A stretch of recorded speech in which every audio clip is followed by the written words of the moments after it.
I'm Mr. James. And I'm Mr. Richie. And we are the Educators. And it's summer, and we're back. Are we? Yeah, we're back on summer vacation.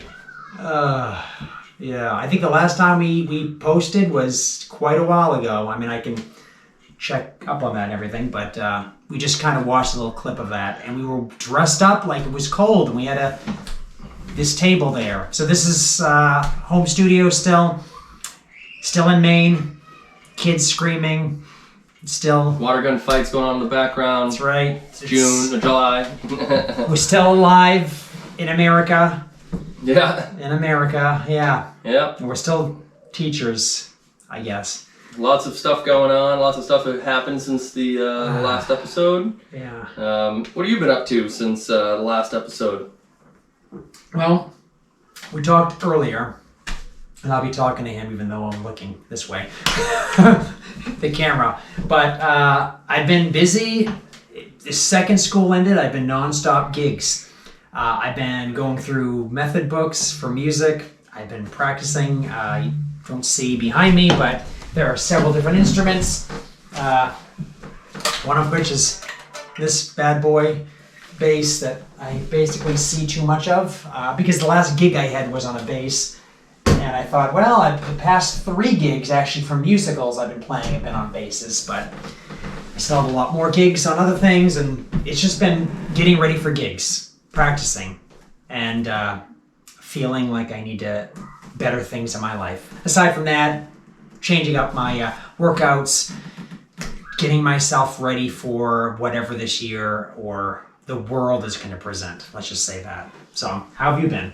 I've been all right. The after the last episode, not much changed up until the summer, and then ever since summer's happened, chickens. We got chickens, and so the chickens have been running my life since April, and almost got a coop built and gone camping, enjoyed Mother Nature. I've been outside for almost the entire day, every day during the summer, which has actually been kind of really nice. It's a first for me a long time to be able to get outside as much as I have been. And I have been basically not been thinking about work. I shut off my email notifications. I don't get any email notifications from my personal email or my work email. I check them when I feel it, and that's been a pretty nice separation. But it's nice to get back in front of the camera. We got some things to vent about, some things to talk about. Unfortunately, just even mentioning education this year is pretty interesting because of a couple of things that have happened, which we will get to in a little bit. But yeah, not some good, some bad, but we're going to hope that this next year is going to be better than this last one. I feel like the last episode when we were together, we did talk about that. I think we were like, wow, it's really bad. Is it going to end?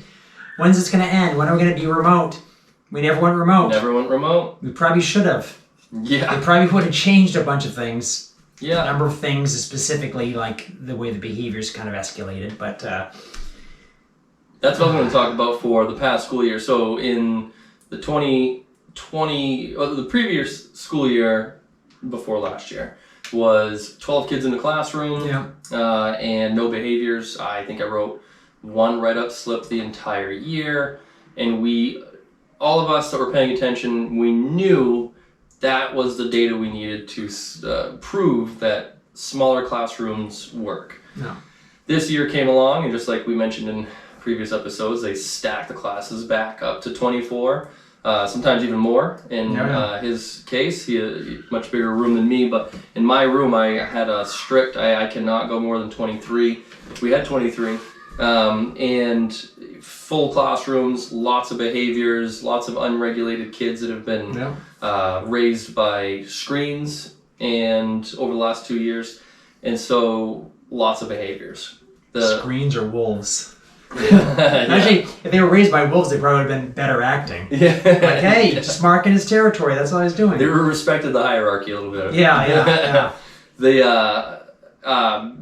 6th graders were the size of 8th graders. Like they had, the conversations that they were having online that we saw were just the comments you'd see them say them set to each other, and the amount of, people talk about racism all the time, but the amount of racist things that people would just flat out say and try to get a response from was something you just, at an elementary level, you're just not used to hearing. And I worked at middle school. Before I worked with middle and high school kids that had behavior issues were in an actual treatment program. And I heard everything under the sun. But that was to be expected. But when you hear it in kind of the new way that it's being talked about online through social media and TikTok and whatever new TikTok thing is coming out, or Shrek. I don't know. You mentioned this earlier off camera. We talked about some of these sayings kids have come up with or they found online, and they'll say something seemingly innocent to you, but it actually has more implications. And I guess we need to read up on the Urban Dictionary to figure out what's going on. I don't even know if Urban Dictionary's caught up. Yeah, with some of I these things. Like, Urban Dictionary is almost like a resource for 20-year-olds because it's like, or above, because it's like this new stuff is so fast and so quick, and it makes sense given other things that we've talked about. But we're basically observing future shock happen in front of us. Kids and especially adults cannot keep up with the tech that we're seeing and the uses that the tech is being used for. It's just it's been incredible. I think that another thing about this past school year has been increase in tension between parents and teachers and parents and staff. We had families that were harassing, or I would call it harassing, our staff, and because they disagreed with the way that we were managing behaviors, and we wouldn't let their children just run the place, obviously, and they had a problem with that, and it was just like an unusual thing. We've never seen this before in my life, never heard of it before, and also an increase in violence. Oh yeah. And that has to be mentioned. I mean, it's just on the wall at this point. It's Uvalde really kind of set a big tone because elementary school. So there hasn't been, real big mainstream thing about elementary schools since, what was the last one? Like Parkland was a high school. I can't remember. I think it was like 2013, something like that. I'm missing it right now in my head, but it's probably because I'm trying to blank it out. But whenever it happens at an elementary school, it was Columbine was the last big thing. That was 99. That was the high school.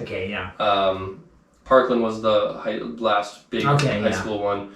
It was one before that. It was an elementary school. Now because it's an elementary school, it's just something different about that. Well, obviously we work in elementary school, but it's just the ages of the victims and things, and the methods is just the pinnacle of cruelty. And so ever since that, more personal, on the way home from a field trip is when I got a text from my wife about the Uvalde shooting.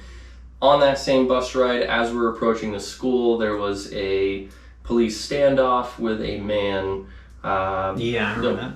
And they were close enough to the school that I could hear the police bullhorn from the school talking to this guy. It was a pretty intense situation, and ever since then I've been a little bit more on edge, a little bit more aware of my surroundings, a little bit more. We had some training at one of the last days, and they said, well, this is what's to come. So in the fall, get ready, because we have to disseminate this information to students, and they have to take it seriously, which is something we remember this past year, hasn't been easy to have students take anything seriously. Yeah. So especially, disruptive behavior or them saying racist, sexist, discriminatory things to each other, because it's just this, like, we need to get a reaction off somebody. So when we tell them, hey, you could get killed if we don't do this specific routine or sort of plan, then they're not going to take it. I don't think they're going to take it seriously. It's just going to be one of these things that's thrown in our face again. Mm-hmm. And it's there's to that coming. Yeah. In the 3 years prior to this, I don't remember a single fight between students, and this last year was Multiple fights. more than a handful, more and over interesting things and cross-gender fights. You know, like I have never seen so many fights between male and female students before, and that's just it was the thing that happened over and over again this year. Not even the same students. It's just, you know, it's just a brave new world that we're approaching, unfortunately. Yeah. But that's been Yeah, we're just. That's the thing, and if you keep up with what we've been talking about, and even on the from an educator part of this channel, it's kind of the solo thing, talking about. Do we still want to be teachers? I mean, I think I talked to you about this many times. If you want to keep going back and doing this, is it worth doing this anymore? And I've been on the fence, but it's hard when everything you do has to do with education. When you're teaching yourself, I mean, even me teaching myself how to get ready for these performances I have, and what new things I have to learn, or what, you know, where can I take my talents and put them into? I'm teaching myself, and I'm also teaching others. I still have private students on the side now for teaching music, and it's something that's just ingrained in me. Until something new comes around that has the same options, it's kind of like I feel like I'm kind of stuck, honestly. Like, what do you think about this? I mean, we talked a little bit about that. Well, I've been in education less. You know, I'm kind of a late arrival to it. You know, definitely a non-traditional teacher. Both of us are, but like I, you know, come from more of a blue-collar industry, you know, working on cars before becoming a teacher. And I became a teacher on purpose, specifically because it was the only job that I could go to work every day knowing that I was doing something positive for the world, that was something within my wheelhouse, something that I enjoy doing, something that I'm good at. I'm still good at it. I keep getting really good feedback. It is still the most difficult job I've ever done. I still work more hours than I ever have. Mm-hmm. I still feel more exhausted at the end of the day than when I was installing a transmission. But for me, I am still committed to this gig, and in my head still I'm committed for the rest of my life because of a few reasons, and one of them is there's a chance to retire. There's a pension, there's retirement options out there, and that's something that as I approach 40, I got to think about that stuff and mix that with my need to do something positive for the world. There are many other jobs I could go do and make money, but none of them have an impact on the world more than just making someone some money. Or, working on cars, yes, you're doing a good thing, doing a service. Everyone needs vehicles to be maintained, so therefore you're doing a good service. However, to spend your time learning about how to fix a vehicle that you really don't care about is different than when I go and I spend hours trying to figure out how to educate a child better, how to support their needs. Like, that is time well spent. Yeah. And so it's hard for me to really focus on anything else because it doesn't seem important enough. And this does seem important. And I feel a connection. I was born in this area, and I think we both were at least raised around this area, and so we do feel that we have a connection to the community. We can make the world a better place, not just the world, but also this small little area community that we're in. So there's nothing else out there that I can see doing that. And then, of course, having a couple of months off. Yeah. To try to reassess everything. Things I've gone back in time, literally the past few weeks, just things that I've set aside. I'm like, wait a minute, I used to do this. I forgot that I used to do this. Martial arts, certain instruments I just never play, and I was like, wait a minute, I remember why I liked this so much. And also realizing that I'm opening some doors that I'm like, I don't really want to do a deep dive now or go through that again, just for the fact that I don't have the time to do that. I mean, there's a reason why certain people specialize in one or two things is because there's only so much time that you have. And if you really want to get good at something, you really need to focus on a few things. You can't do every sort of thing. And unfortunately for me, magic, and probably can't see, but he is surrounded by magic books that I actually have to read next to him. And it's like, yeah, that's everything being set aside. And that was something I'm really interested in still. And it's one of these things where if I didn't have so many other little jobs that I'm being saying yes to, that I'd have a chance to do that. But I guess that's life, right? It's you gotta keep moving with that. But I'm just glad I get to spend more time in the garage. That's kind of my happy place. I just working on stuff, building projects. Right now it's a chicken coop. That's about 2 weeks overdue. Was supposed to last a week.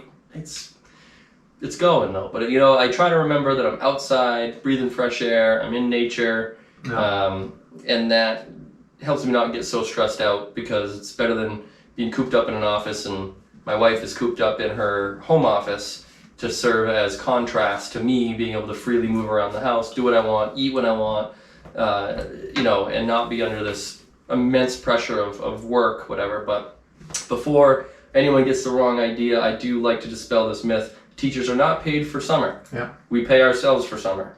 And so I think that's a big miscommunication amongst citizens. Teachers are lazy in the summer. They're not doing anything. Right, that's what people think. Yeah, we're recouping. We fit a year's worth of work into the weeks that we're there. And we need this time to be the best selves that we can to our nation's children. And if you want to see more teachers leave the industry, take away their summer vacation, don't let them recoup and have some time. And the truth is, I think everyone should have 2 months off. I mean, maybe not all at the same time in the summer, because that wouldn't really work, but I take 2 months off in the winter.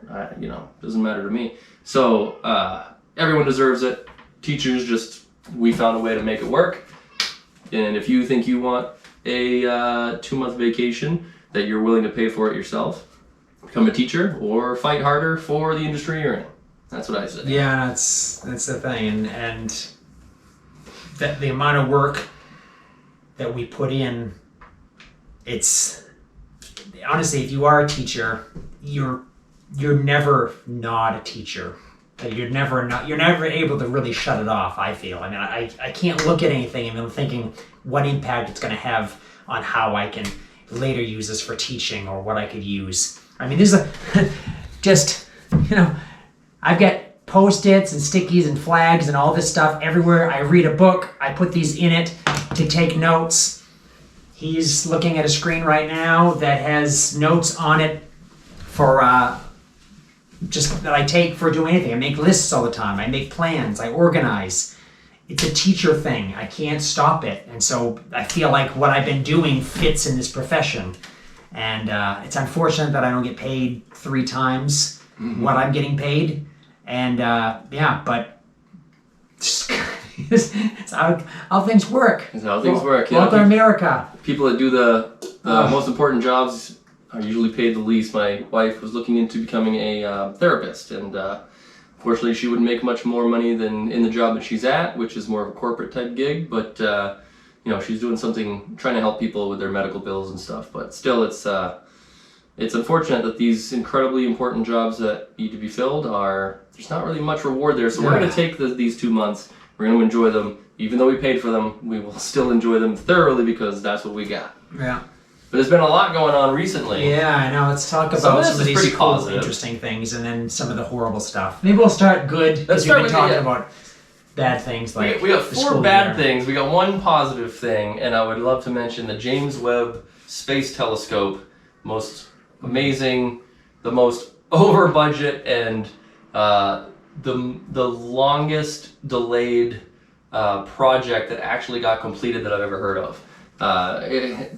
It's been under, I don't know, either contract or it's been being worked on for since 2005 or something like that. I'd have to look it up specific, but it's been so long in the works, and was originally supposed to be a $500 million object. It became a $10 billion object, largely because it's being built by the military industrial complex. It was built by 2 companies that are involved in the military-industrial complex, and there's no incentive for them to be on time or under budget because why would they care? They're just going to get the money anyways.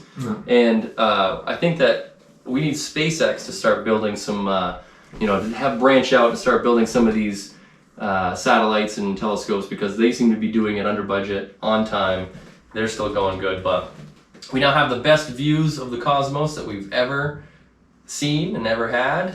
Just only a few handful of images have come out so far, but they're incredible and amazing. The resolution difference between Hubble and the James Webb is basically like the difference between, I would say, digital cameras in 2005 versus digital cameras in 2022. Like, it's so much better. The first image, if you've seen it, it's some people might say, oh, we can get the same pictures from Hubble. It would take Hubble 2 weeks to produce an image half as good. And the first image was done in 12 hours with James Webb. James Webb can sense the heat of a bumblebee from the distance of the moon. That's how sensitive its sensors are. So it is being put to use to expand our knowledge on the cosmos and look into the darkest, deepest regions of time that we possibly can. And what's cool is that every single time we look at what appears to be a dark, blank, empty part of the universe, there's just more galaxies and billions and trillions of stars, which mean trillions and trillions of solar systems. So all kinds of potential for life. And it's a pretty amazing piece of machinery. I think it's worth every penny, and it's only put out like 6 or 7 public photos so far, and I'll be at the edge of my seat waiting for all the other stuff that comes out. And it's moving away from us.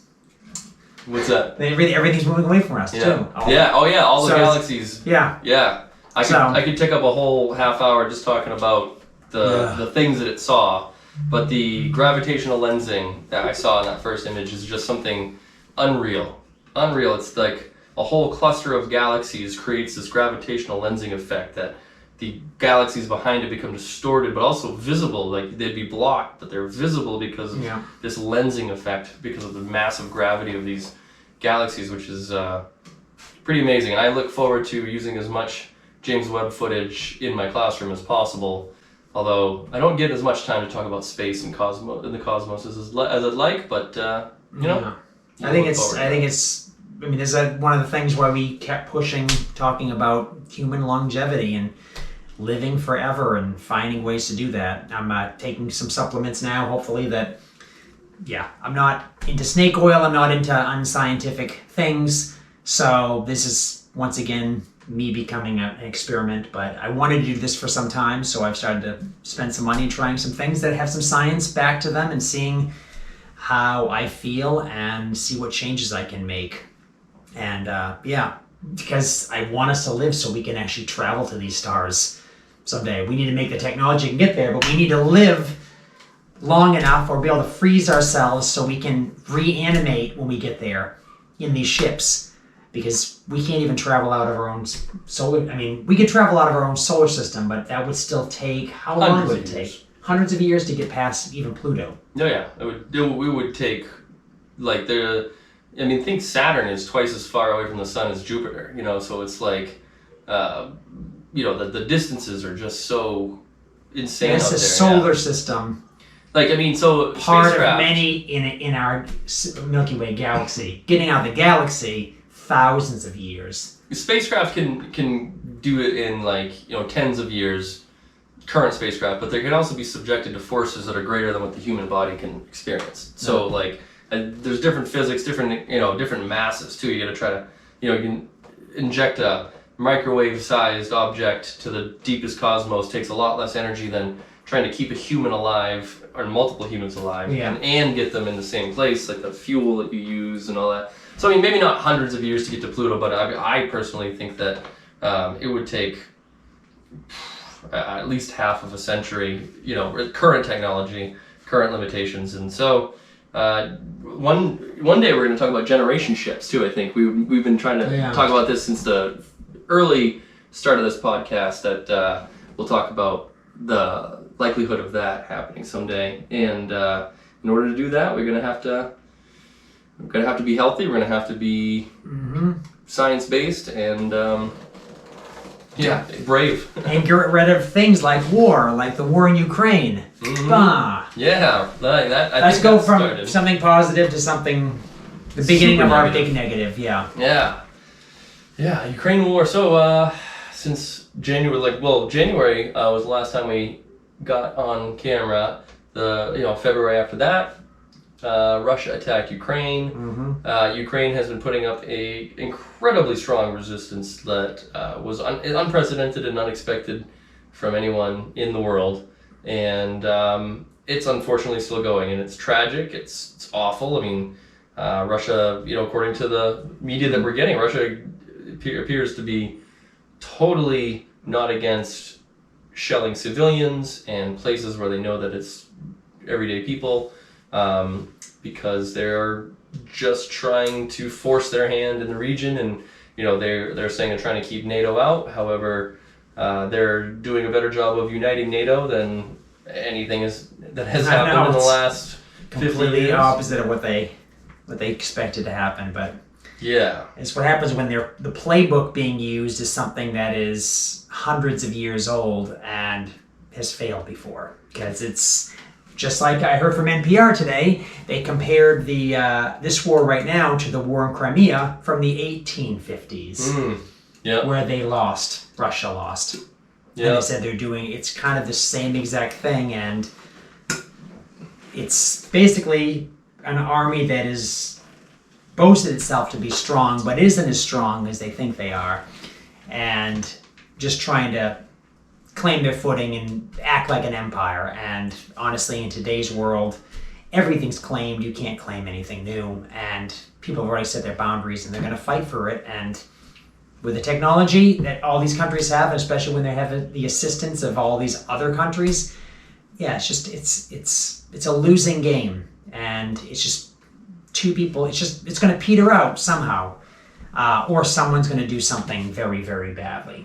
Very bad. I can't believe the amount of footage that has been released from this war. So we were able to see it up close and personal in a way that I've never experienced it before. And I remember the Gulf War in the early 90s, and just remember seeing lots of green because of the night vision and just intense shelling and stuff. That was really impactful. But then all the other wars that I've seen less footage of that have happened even when I was an adult than this one. And it's brutal, up close, personal.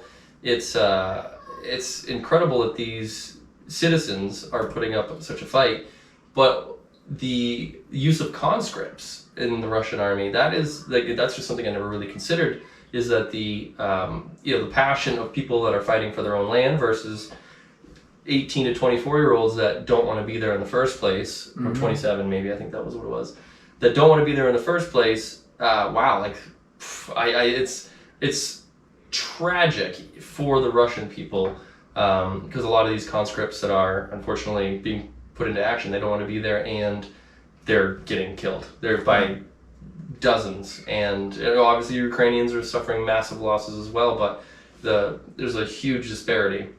And it's very interesting to look at from a war perspective, and it has made me hate war much more. Because it's hard for me to celebrate a Ukrainian victory of wiping out a whole fleet of tanks or something when you go and they show the footage, and it's that these kids that were in the tanks probably really didn't want to be there because they're obviously a neighboring nation. They probably have maybe wanted to go to school, and they were taken out of their schools because they had to fight instead, and kids not being able to go to school. And it's kind of like, hey, take your life and put it on hold. We need you to go do this thing that we want you have to do. And even if you're not going to believe our rhetoric or our whatever we can feed you to make you understand that we're right and they're wrong, just do it anyways. It's a job. We'll pay you whatever, and then you end up getting killed.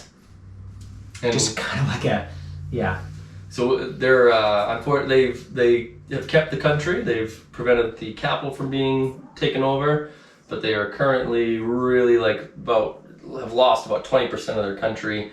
A lot of that was already contested in the Donbass and Luhansk regions, but now it's like bad. It's like, so they're trying to avoid losing this whole section of country to Russia, who is definitely, it looks like they're doing a land grab, like an old school land grab, everything that they possibly can. They've done it to Finland before, they've done it to everyone before. The only good news that we can say is that the United States is not officially in the war. Obviously we have some place in the war, but luckily we are not engaging Russian troops, which would put us on the brink of nuclear war, which is something that I'd be seriously worried about. So it's nice that we're not currently worrying about nuclear war, direct engagement with Russia. But here in America, what are we worried about right now? We are worried about an unfortunate amount of mass shootings. Yes. We do kind of have our own war going on here. Seems to be an ideological war. That it's just getting normalized in this country, that one of the risks when you leave your house is that you might be shot at. Yeah. One thing, like we had talked about, we had this training in our school about what to do in a mass shooting event at the school. Well, it turns out that there was a couple of incidents in Maine in the past where one gunman entered a school and took a 5th grade room hostage. No deaths in that situation. However, the fear and the PTSD that would result from that event is massive. And now we've got, recently there was a guy on a rooftop just at a 4th of July parade, and I think every single person in America sort of realized, hey, July 4th, all these parades, wow. Sure hope it doesn't happen at my parade. I sure hope it doesn't happen where I'm going. And we were camping at a campground, and even at a campground, we're Americans walking out being like, well, sure hope the guy that is, that's going to go nuts somewhere isn't here today, and it's just one of those things that as an American, like that's what's on our mind all the time. Like, going into public, and unfortunately for a lot of people that were in this 4th of July march, what was it, like a parade? Yeah. I'm sure many of them had the very, very similar feelings, and they were right. And this guy, it's a lot of mental health issues. We don't know a lot about him, and I haven't really looked into it because it's pretty tragic and it's hard to keep up. Yeah. There's so many, and probably while we're filming this, there's going to be another mass shooting. A mass shooting, I think, was 3 or 4 people or more. And the best thing probably I ever did was, the fact that I do work out in the mornings, and I listen to the news, the brief news that tells me what has been going on, basically, that I missed the previous day. And it's always late because I'm listening to the news like at 5 a.m. in the morning. But that's just being able to keep up on things, but then it happening during the day, and I get some sort of alarm thing on my phone and stuff, and things are happening a lot faster and a lot fewer in between. There's fewer breaks in between all of this mess. And I mean, maybe it's just we're good at getting up on stories faster, but it does seem like there's just a lot of unrest still. I mean, it could also have to do with January 6th and in this country, Republican versus Democrat, everything right down the line, politics, conservative versus liberal, whatever you want to call it, because like that's Trump versus everybody else. That's the thing. That's true. It's honestly, it's like, it just seems like if someone puts you in one sort of box, then all of these other connotations go with that, and people are just trying to categorize everybody, and that just leads people into these conspiracies and all of this, and everyone's bad, and I can see why people might flip out and do this sort of thing. But yeah, I mentioned January 6th. I don't know what you want to say about that currently. It's so weird. It's so weird because like it's like there's not very many dates that you just say and people know what you're talking about. Like 9/11. Okay, every American now. Yeah. You just hear that number sequence. Doesn't even matter where you are, it could be completely benign, but you hear 9/11 and everyone immediately thinks, oh, July 4th. We just celebrate July 4th. July 4th, Yeah. that's one, okay, yeah. And like December 24th, okay, yeah, all right, that's good. And 5th then, of May, Cinco de Mayo. yeah, and then other than that, like I couldn't tell you like any other really major dates that when you say the date, I just know what you're talking about. But January 6th, now Yeah. every American, all right? Now we know January 6th, 2021. It stands out amongst many years or many days. There was an insurrection at the Capitol, and it's funny because even the term insurrection can create conflict. Some people think that that's not the appropriate term. I certainly think it is. I mean, I got a few other terms for it, but not ones I want to say right now.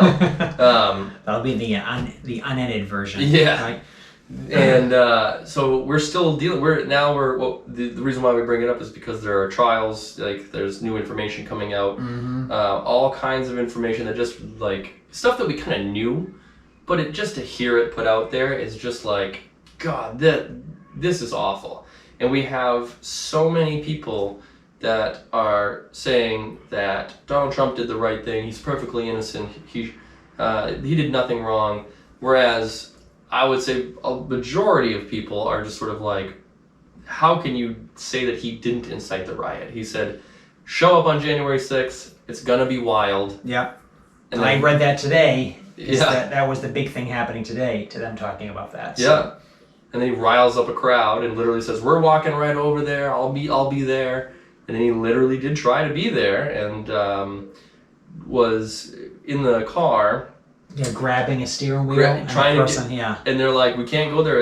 It's unsecure. There's people with weapons, and he says, well, they're not going to be shooting at me, or something to that effect. And they're trying to kill your vice president. Well, it's common sense that they would do that. Like that's just it's crazy. But we got that going on, and we got a bunch of other news sprinkled throughout, and another big one that we have to mention is the overturning of Roe v. Wade, which is strange. So my wife said that it's a really weird feeling as a woman to have an 8-year-old daughter that has less freedom than she has had her entire life as a woman, as a girl. And that's pretty impactful. It's also actually really brought out a lot of people out of the woodwork that I didn't think were really big supporters of Roe v. Wade, and all of a sudden all these people are coming out. And so I don't know, It's like they're digging. It's like when people go, the ice is melting. And they go, yeah, whatever, the ice is gonna melt. It'll freeze up again. Maybe go. And they go, oh, that's a woolly mammoth over there, body. You're like, what? Oh my God, what? It is. And things melt, and they're just dredging up stuff from the past, and people from the past that felt, hey, I fought this fight the first time and we won, now we can rest. And now like, what? We have to fight this fight again. And so it's bringing all these people back into it, and it's kind of like, it's like we're watching a Rambo movie. Rambo's like, I'm done fighting, but he's still putting the bandana on, and he's getting his guns ready. It's unfortunate, but it's I do like that story out of Texas where a woman was driving in the HOV lane and she got pulled over, and alone, quote unquote alone in her car, and she was like visibly pregnant, and was just like, oh, my unborn child is a person in Texas, so therefore I have 2 people in the car. And now she has this opportunity, and I hope she takes the opportunity. She seems to be the type that would, and will take it. I mean, they're obviously going to try to stick her with a fine of, or they might try to drop the case too, which would be a smart decision, because we will push it all the way to the Supreme Court. Okay, is it or is it not a person? So because another thing, go to a movie theater when you're pregnant. Do you have to pay for 2 people? So I mean, that's the thing is, they opened the can of worms, and now people can say, okay, well, if this is true, then this must also be true. And I mean, this is philosophy 101. Yeah. And this is basically how the world runs from now on. If people want to make rules, it's semantics and it's all of this stuff, but it's unfortunate. I mean, this is how you have to fight I guess, for lack of a better word, evil. Mm-hmm. You have to fight evil. How did they get one of the biggest crime bosses in the world, like tax evasion? They knew he killed people. They knew he did all these horrible things, but they had to get him on some other technicality because they couldn't bring him in on that. People wouldn't talk. And they got him on something that was an automatic rule that they've had for years that everyone kind of like took for granted. And they got him. And honestly, that's what we have to do. We have to find out what the other side, any side fighting anything has to find out what the other side hasn't looked at. I mean, this is what debates do. This is what skeptics are always looking for with their science and things they're looking for. What fails? What didn't work? How can we improve upon this? Science is a process, and we're going through this process. I mean, some of these processes take forever. I mean, the January 6th thing, I think a week could have passed and we could have solved that. We'd had a lot of people in prison and still may be headed towards prison, but that should have been taken care of back in January, probably not drawn out till now. I mean, 6 months later, but this is America, everybody. It's America. Yep. Wow. It's a lot of people are like, well, a lot of these problems are political, politicians are corrupt, all that, blah, blah. Well, government is a necessary evil. There's there's never been a society without some form of governance, or at least a hierarchy, because what happens when your rights interfere with someone else's, or someone else's rights interfere with yours? There's got to be a mediator, there's got to be someone, there's going to be justice, otherwise it's just anarchy. Yeah. And there is no such thing as a true anarchist society, because it simply breaks down the first time that somebody does something that another person doesn't like and doesn't want. And so we got to work in this together. A government for the people by the people does not work when the people don't participate. And so it's not just voting either. It's committees and school committees, and we are at the whim of school committees that make our job harder because they are not involved in the actual thing. And so all the way up the government chain are people that they showed up at least for the job. They got the job, and whether you agree that they're doing a good job or not, if you think you can do a better job, then show up, run. And we need more people involved so that we can do this. But we need more people that are science-based, that will have empathy, do the right thing. Yeah. So like the things that we talked about, the Ukrainian war wouldn't happen if we had those things. Mass shootings wouldn't happen. The Roe v. Wade issue wouldn't be happening. January 6th wouldn't be a thing if people followed what's right and what's good. So we need more good people. And that's what we're here trying to do. That's what we're trying to be teachers for. Well, that's a good way. It's a good wrap-up thing to say, right? That's why That's why we struggled through this year, and we're like, I didn't say we're looking forward to this coming year. We're looking in that direction. We're in that direction. We know we're going to end up back in the school, but but that's why we're moving forward. Yeah. And we are gonna go back to it. It's just because we want the world to be a better place, and we're trying to make some headway in what we're doing till we can find something better that pays a lot more and has a lot more impact. Hopefully we can influence some younger minds to think critically, skeptically, and become better people, so that the world that they help make is an actual world that they want to be in. I mean, and stays a world. I mean, without PFAS and all these other things I didn't bring up. No, my God. We get so upset about that. I mean, that'd be like, oh, I know. It's just there's so many things that maybe it's bad in the morning, me listening to the news and hearing everything that's going on and being like, oh man, no, don't want to go to that. But ignorance is not bliss. Well, I mean, I guess it is technically, but it's not for everyone else involved. It's just not good hearing about something that you should have kept up on. Yeah. When it's thrown in your face and used against you. I mean, there's nothing worse than finding out a law and oh, you can't do that anymore because of the law. Oh wow, you never told me that. I found out that I had a 180-pound mattress in my basement that I needed to throw away. And it cost $11.25 to do that at the dump that generally never looks when I go to deposit my recyclables. But this time they did look. And So that's surprising to me. But anyways, that's how things work. So anyways, I'm Mr. James. I'm Mr. Ritchie. And we are the educators. All right. Hopefully we'll be back again sometime, not in 6 months, but Hopefully soon, before the next year. yeah. All right. See you soon.